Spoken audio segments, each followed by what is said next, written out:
글로벌 증시 브리핑입니다. 코로나 변이 바이러스 충격에 전장에 가파르게 하락했던 유럽 증시, 변이 바이러스에도 백신이 효과가 있을 거란 관측에 반등에 성공을 했습니다.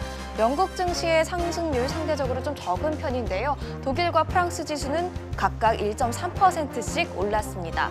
영국 증시가 상대적으로 약했던 건 변이 바이러스 중심에 있기도 하지만 영국 정부의 부채도 늘어나고 있기 때문이 아닐까 싶은데요. 지난달 기준 영국의 GDP 대비 공공부채 비율은 99.5%로 1962년 이후 가장 높게 나타났고요.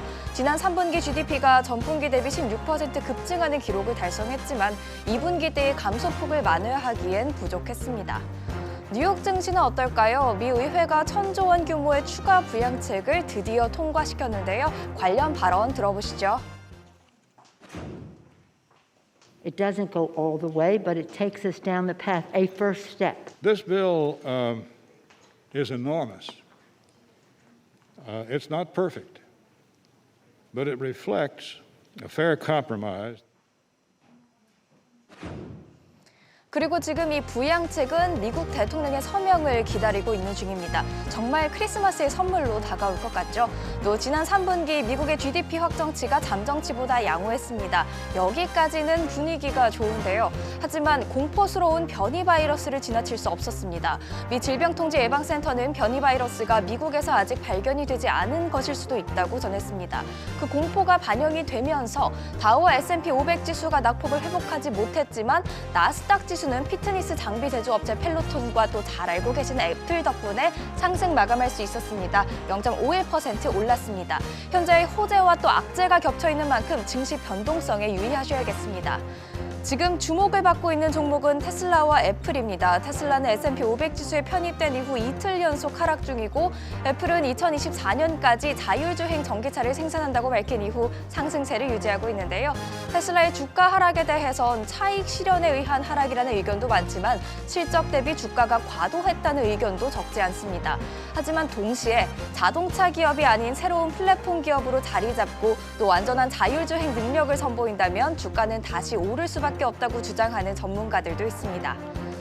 아시아 주요 증시가 개장한 이후 미 의회에서 1,000조 원 규모의 추가 부양책이 통과됐다는 소식이 전해졌지만 주요 지수는 낙폭을 키울 뿐이었습니다. 현재 그 정도로 영국을 중심으로 확산 중인 코로나 변이 바이러스에 대한 공포가 큰데요.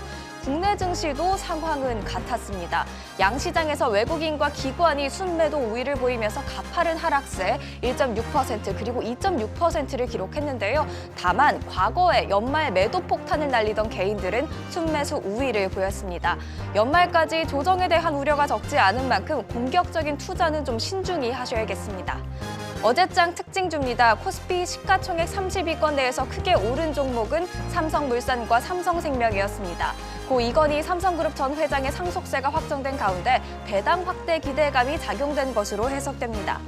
뉴욕 증시와 연결된 움직임도 보였는데요. 테슬라가 어제 새벽 S&P 500 지수 편입 신고식을 혹독하게 치렀죠.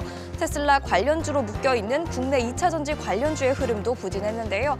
전기차에 있어서 테슬라가 애플과 경쟁 구도에 놓일 수 있기 때문이란 해석도 있습니다. 반면 애플카 소식 덕분인지 자율주행차 테마주는 하락장 속에서도 강세를 보였습니다. 국제유가는 전장에 이어서 하락세를 이어갔습니다. WTI 2% 빠졌고요. 브렌트유 현재 1.8% 하락률 기록 중입니다. 원달러 환율은 언제 하락을 했냐는 듯이 4거래일 연속 상승하면서 한 달 전 수준으로 돌아갔습니다. 1,107원 40전에 거래를 마쳤는데요. 코로나 변이 바이러스 증장에 위험자산 선호 심리가 위축됐다는 분석입니다. 2부에서는 전문가와 함께 전략까지 살펴보도록 하겠습니다. 지금까지 글로벌 증시 브리핑이었습니다.